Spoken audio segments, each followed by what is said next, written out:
have a look at the extract functions. Now, there may be a bit of similarity with split column, because we are able to split a column by delimiter. So if we take this region, for example, and split this column by the delimiter of a spacebar at each occurrence, you can see that we got east of England, for instance, in 3 separate columns. We could also say, well, we don't want to split all 3, we just want the first instance. So we want the left-handmost instance, in other words, the first word, east and then of England. Now, what we're able to do in extract with delimiters is have text before a particular delimiter. So this doesn't split it into 2 or more columns. This will, in the case of transform, overwrite your existing column. In the case of add column, it would create a new column with this information. So suppose I wanted the first word, and I didn't want to have to split by delimiter and then delete this second column, which is of course perfectly possible to do. Instead, I could just extract all the text before the delimiter. So I can say, I want all the text before the space mark. Now you could say I want to run from the end. So in other words, instead of looking for the first space, I want to look for the last space. So if I just do this first one first, so you can see now we've just got the first word. If I go into the settings, I can change that. So we're still looking for space, but we're now looking from the end of the input. And so that is giving me everything but the last word. So this one here, for instance, is just one word, England. Everything but the last word is a blank. Now, I'm personally not too keen on blanks. What I would do then is replace the values, replace a blank with a null. Or you could say, well, that's fine giving me the first word, but what I actually want is the second word. And so we go into the advanced options and say we're going to skip one space. So this will actually give me the first and second words. So inner London, north, east, East Midlands. And then I can have another extract which says I want all the text after the first space. So that would give me then the second word in total. So we have east, west, London, that was inner London or outer London. And east of England becomes of. So what we've done is we've taken the first 2 words and then taken the second word of that.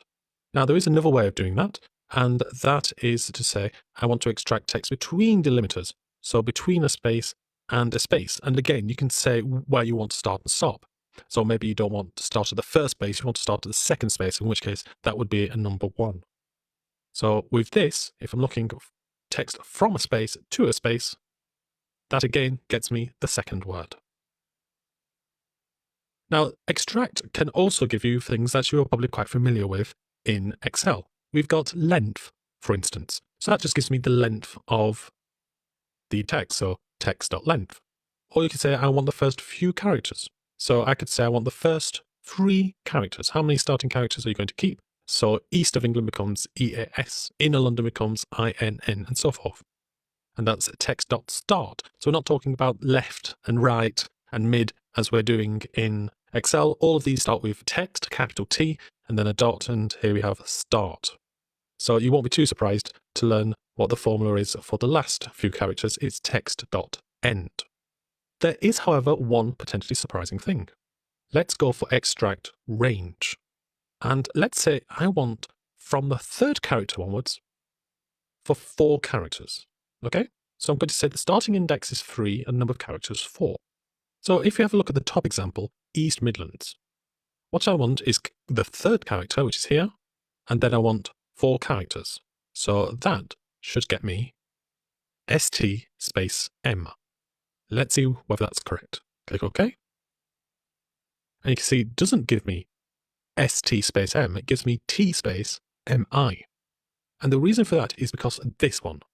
We are expecting in Excel that we have 1, 2, 3, 4, 5, 6, 7, 8, 9, and so forth.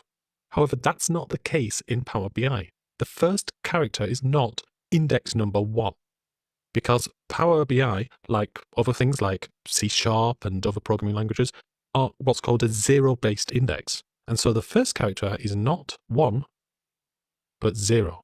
And therefore, if I wanted the 3rd character, I'll need to go for index number 2. So to get the third character, this text middle 3, 4, we need to change that to 2, 4. So now we have got starting from the third character and going forward for 4 characters by using 2, 4. So you don't have to worry about that with text.start or text.end. You just have to worry about that for text.middle. So this is a list of commands like len, left, right, and mid, which are translated as text.length, text.start, text.end, and text.middle. And it's only the text.middle that you have to remember to deduct 1 from your starting character.